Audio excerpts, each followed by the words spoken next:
Bismillahirrahmanirrahim. Assalamualaikum warahmatullahi wabarakatuh. Alhamdulillahirabbil alamin. Hamdan syakirin, hamdan naimin, hamdan yuafi ni'amahu wa yukafi'u mazidah. Ya Rabbana lakal hamdu kama yanbaghi li jalali. Asyhadu an la ilaha illallah wa asyhadu anna Muhammadan abduhu wa rasuluh. Allahumma sholli wa sallim wa barik alaihi wa ala alihi wa sahbihi ajmain. Rabbi shrah li sadri wa yassir li amri wahlul 'uqdatam min lisani yafqahu qawli. Shadaqallahul azim.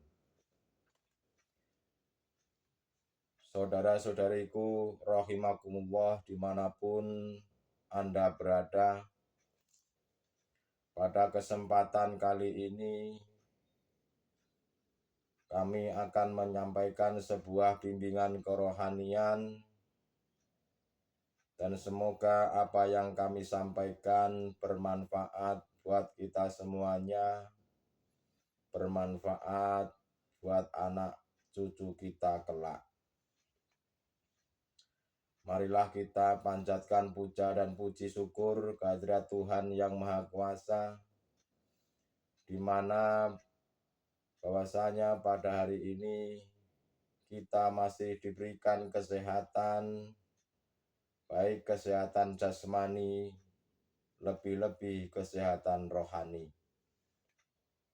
Pada kesempatan kali ini kami akan memberikan sebuah judul, yaitu ujian bagi ahli suhud. Perkara-perkara apa yang dihadapkan terhadap Tuhan kepada kita, baik itu qobdi ataupun basti, baik yang kaya ataupun yang miskin, dihadapkan sehat ataupun sakit, dihadapkan kesenangan ataupun kesusahan, semuanya itu sebetulnya adalah ujian dari Tuhan Yang Maha Kuasa. Lulus dan tidak lulusnya ujian itu tergantung daripada belajar ilmu soalnya atau tidak. Apakah kita ini mau mempelajari bocoran-bocoran soal? Apakah kita mau mempelajari kisi-kisi soal itu atau tidak? Apa yang dimaksud ujian itu? Bahwa ujian adalah, yaitu sebuah nama yang dimana ujian itu memunculkan sebuah persoalan atau soal yang harus dijawab bagi orang yang menghadapi ujian tersebut. Seperti halnya dalam sekolah, jika kita ingin naik kelas atau ingin lulus, tentunya kita harus menghadapi ujian-ujian terlebih dahulu. Setelah ujian itu dinyatakan baik, maka kita pun dianggap lulus.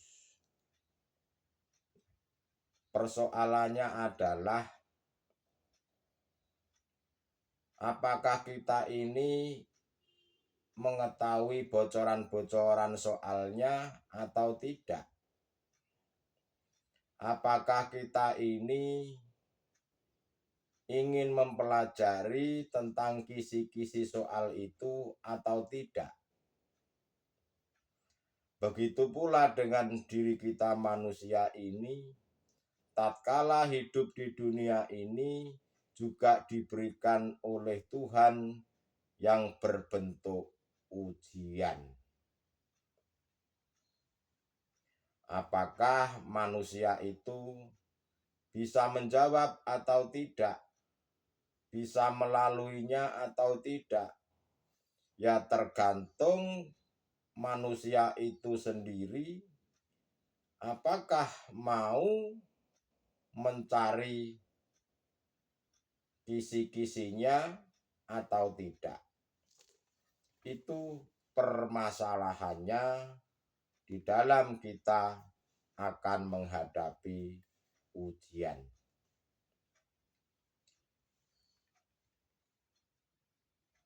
Bisa menjawab atau tidak bisa menjawab persoalan manakala kita ini mempelajari atau belum mempelajari tentang ilmunya. Yang kami maksud di sini adalah mempelajari tentang ilmunya hati, mempelajari tentang kerohanian seperti ini, yaitu yang kami maksud adalah apakah kita ini sudah mempelajari tentang hakikat dan makrifat itu, bahwasanya untuk mencapai makom makrifat, mencapai makom musyahadah Allah, tidak bisa disandang oleh suatu manusia, tidak bisa disandang oleh suatu hamba, jika hamba tersebut tidak mau belajar dan mempelajarinya. Bahwasanya Tuhan sudah mengatakan ada yang namanya calon kekasih, dan ada juga yang sudah dijadikan kekasih-kekasihnya Tuhan. Sebelum menjadi kekasih, harus terlebih dahulu melalui proses-proses sebagai calon kekasihnya Tuhan. Seperti halnya yang saya gambarkan di atas tadi, kita juga harus melalui proses-proses ujian agar kita supaya lulus menjadi kekasih-kekasihnya Tuhan.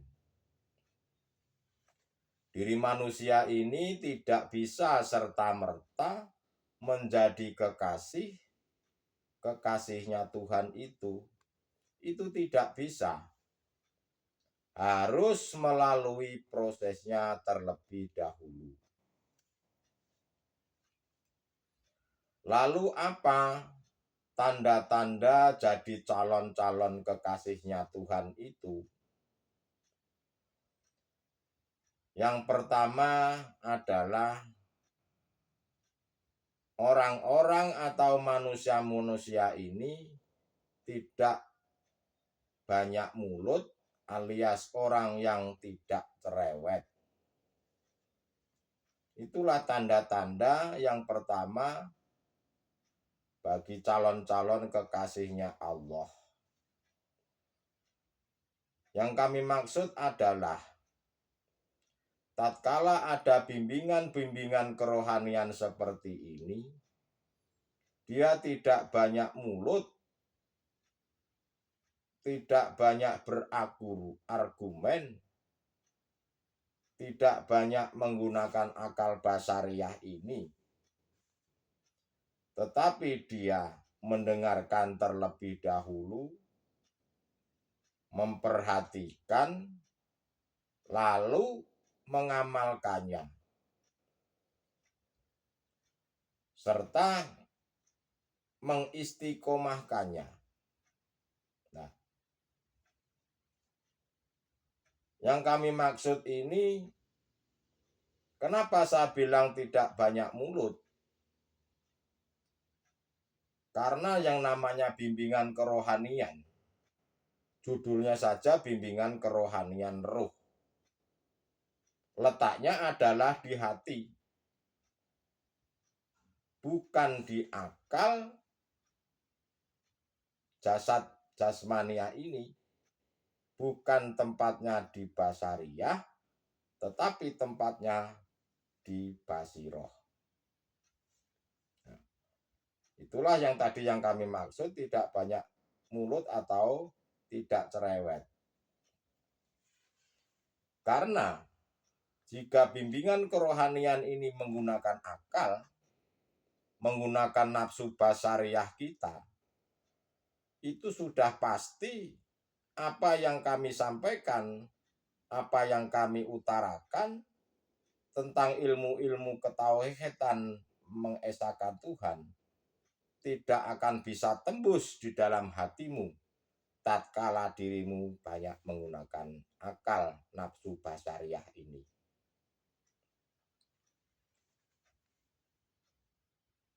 Sebab kenapa demikian? Karena diri manusia jika banyak menggunakan akal untuk bimbingan kerohanian seperti ini, pasti manusia itu dirinya merasa pintar. Biasanya jika diri manusia ini sudah merasa pintar, ada sikap kesombongan di dalam hatinya. Sehingga mereka itu dan akhirnya menolak ajaran-ajaran hakikat makrifat. Karena dirinya masih ada kesombongan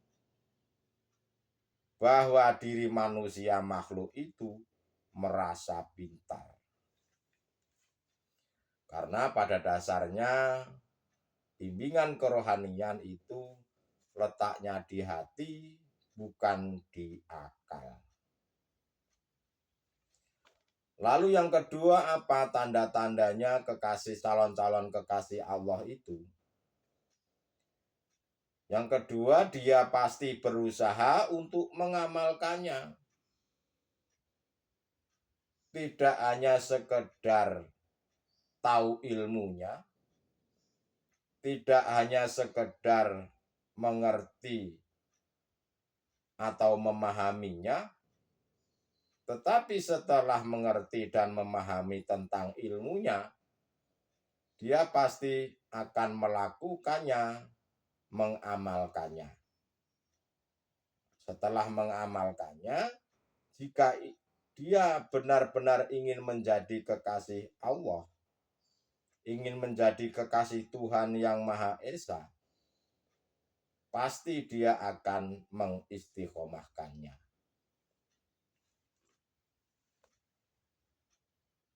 Saudara-saudariku rahimakumullah dimanapun Anda berada.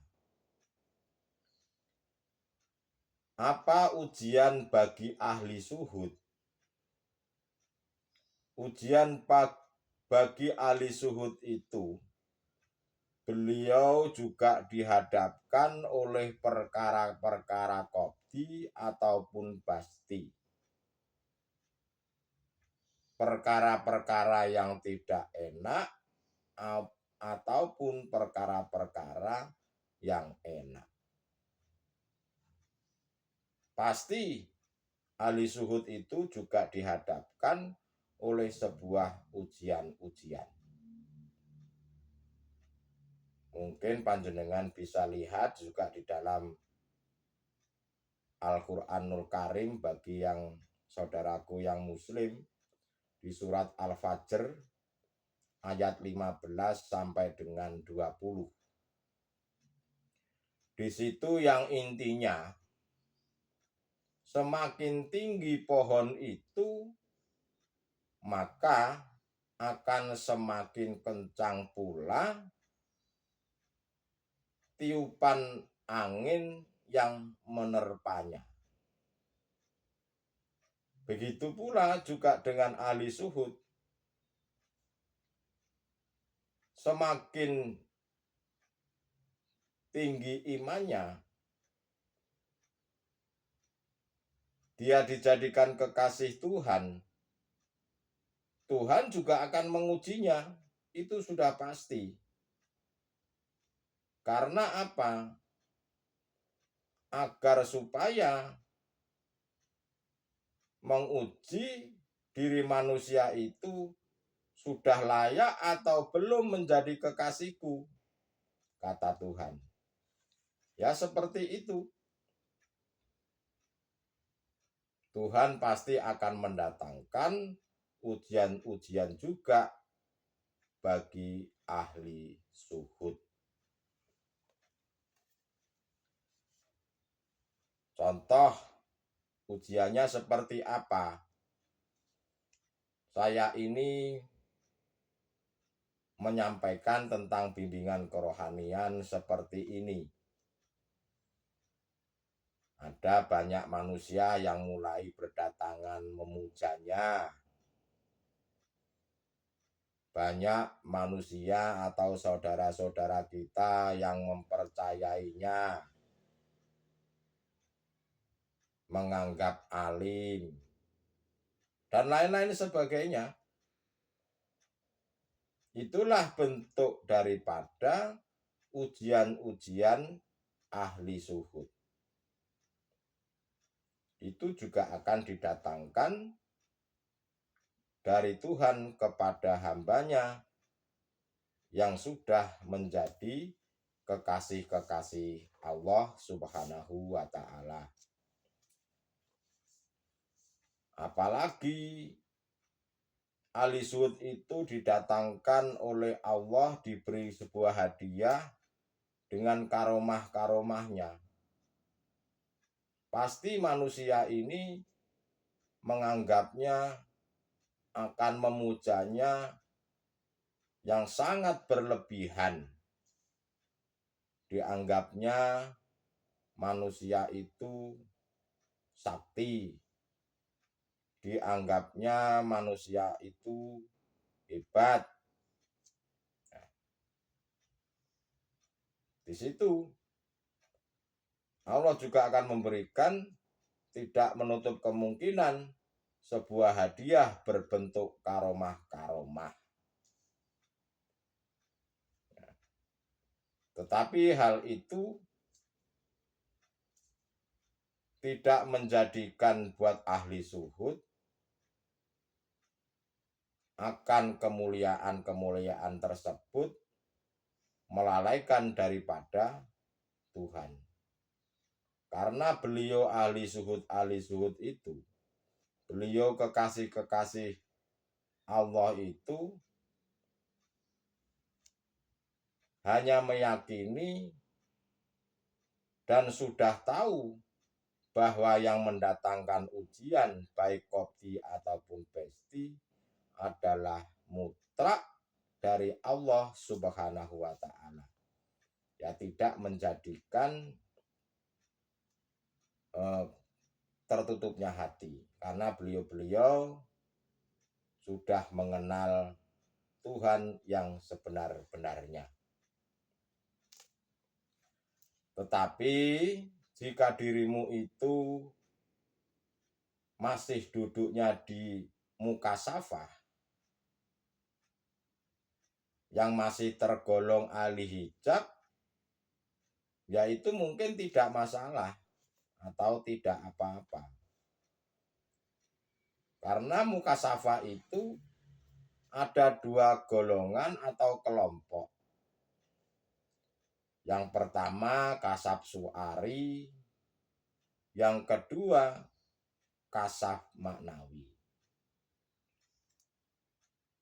Apa sih sebetulnya kasaf itu?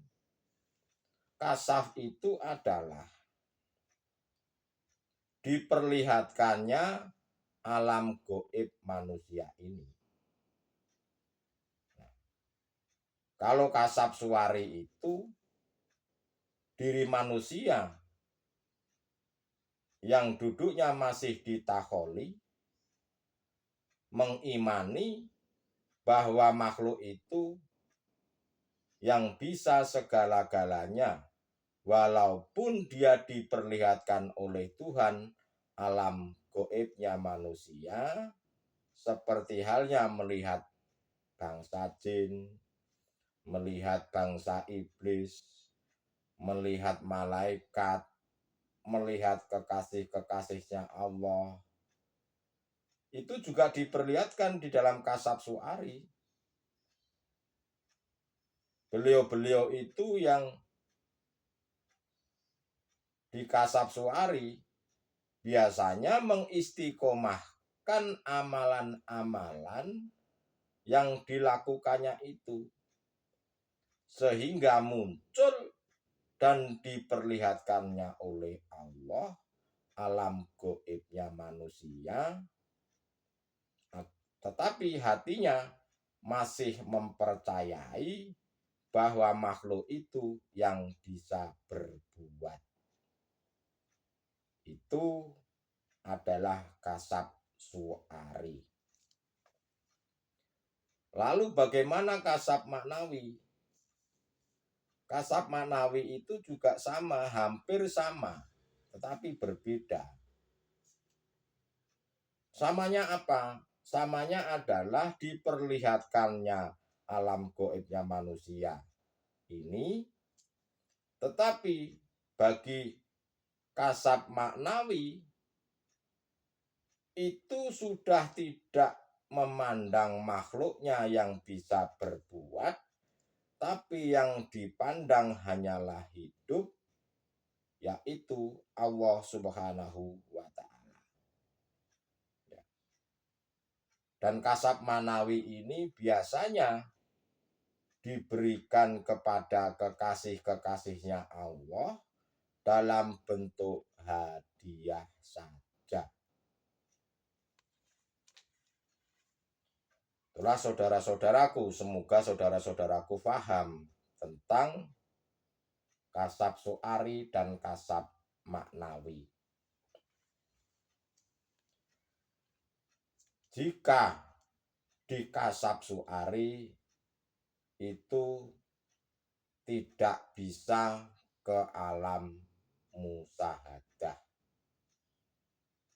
tidak mungkin bisa ma'rifatullah, tidak mungkin menjadi kekasih-kekasihnya Allah.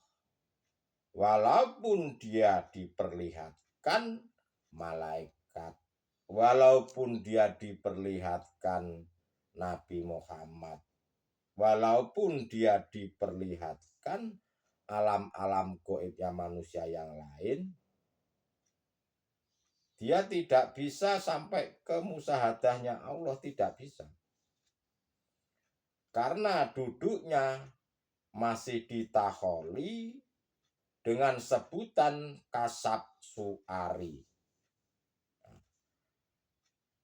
Dirinya yang ada terjebak di situ, bahwa makhluk itu yang bisa segala-galanya.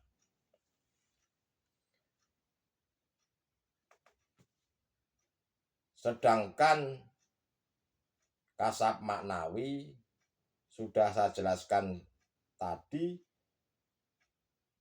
itu sudah tidak melihat, sudah tidak meyakini atau mengimani yang bisa makhluknya, tetapi di dalam hatinya bahwa semuanya yang berperan, semuanya yang beraf'al, semuanya yang bersifat adalah mutlak Tuhan yang Maha Esa. Nah, itulah kekasih-kekasihnya Tuhan atau kekasih-kekasihnya Allah Subhanahu wa Ta'ala. Yang jelas, kalau Kasab Su'ari itu tidak mungkin bisa sampai ke alam musyahadahnya Allah.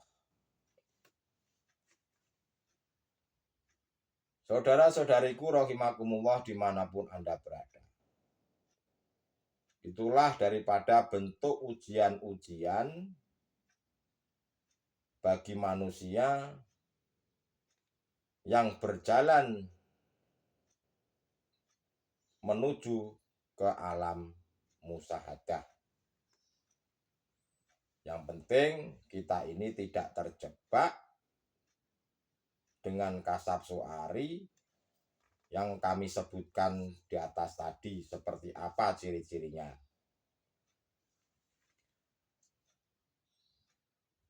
Jika manusia ini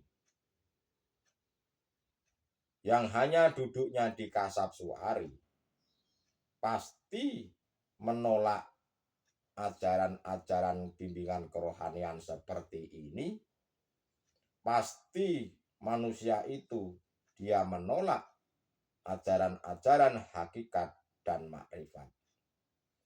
Kenapa menolak? Ya itu tadi, masih ada kesenangan-kesenangan duniawiyah atau mengikuti langkah-langkah nafsu. Kalau dirinya sampai melepaskan itu, ditakutkan dia tidak ada pengikutnya, tidak ada yang mempercayainya. Nah, itu yang mengakibatkan dia itu biasanya menolak tentang ajaran-ajaran hakikat dan makrifat. Tetapi kalau dirinya manusia itu sudah betul-betul sadar, sudah ingin bertobat, ya bisa,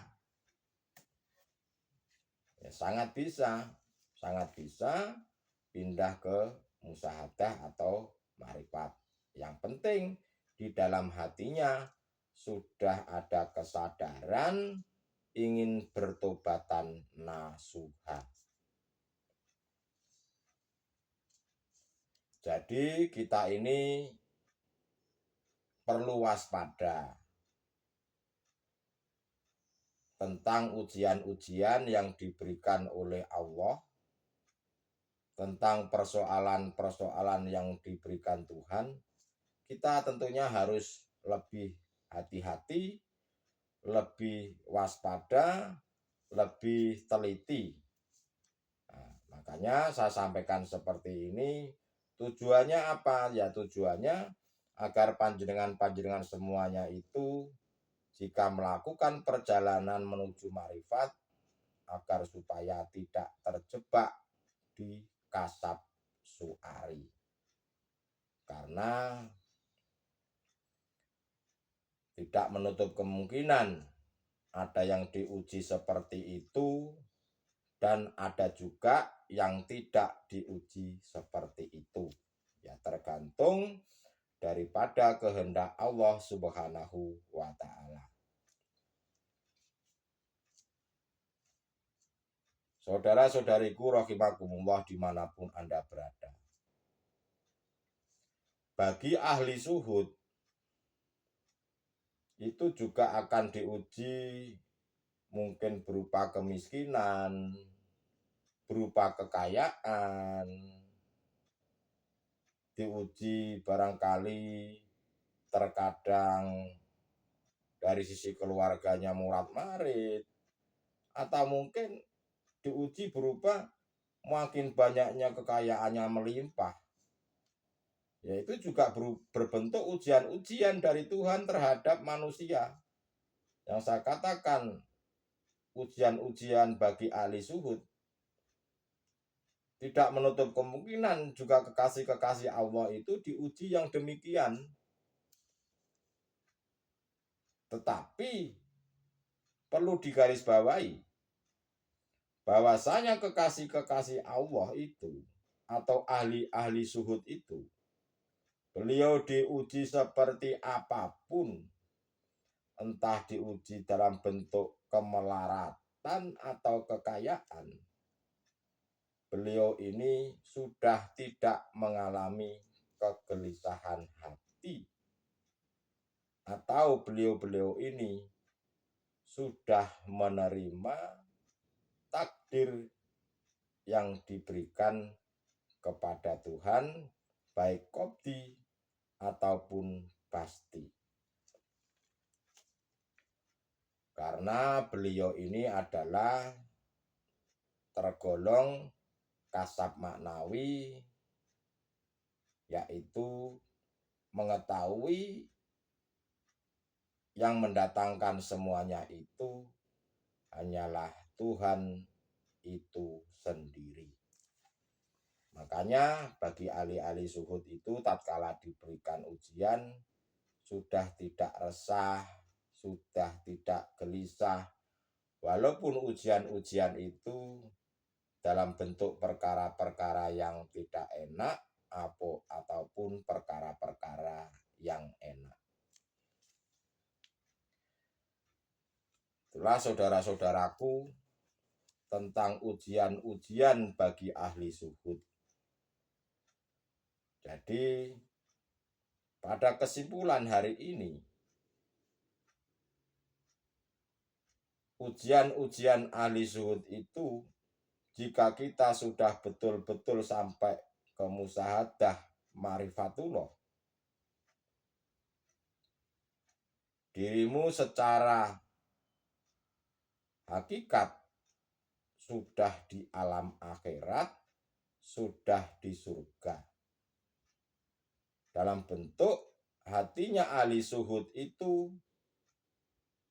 sudah merasakan kedamaian, sudah merasakan ketenangan jiwa.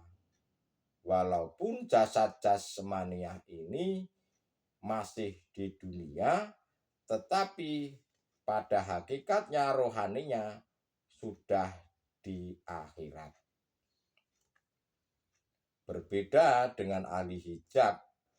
Ahli hijab itu mereka hanya bersyukur, mereka hanya senang tatkala diberikan kemewahan duniawiyah.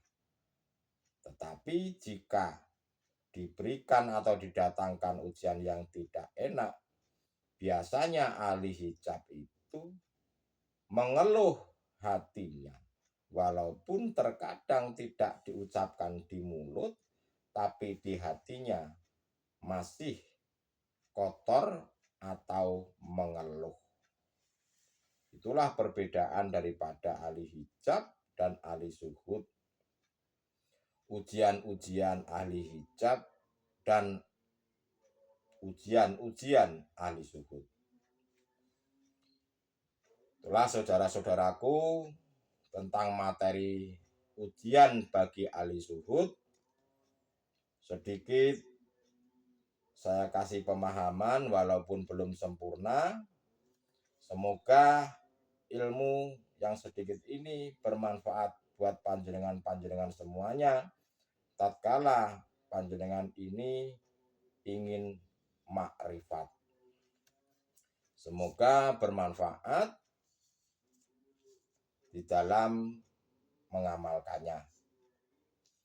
Untuk itu saya mohon maaf yang sebesar-besarnya jika bimbingan kerohanian ini ada mungkin kurang berkenan di hati. Saya mohon maaf.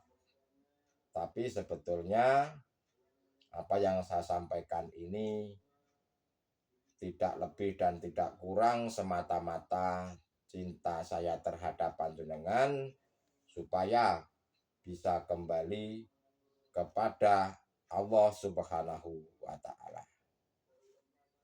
Untuk itu saudara-saudaraku cukup sekian.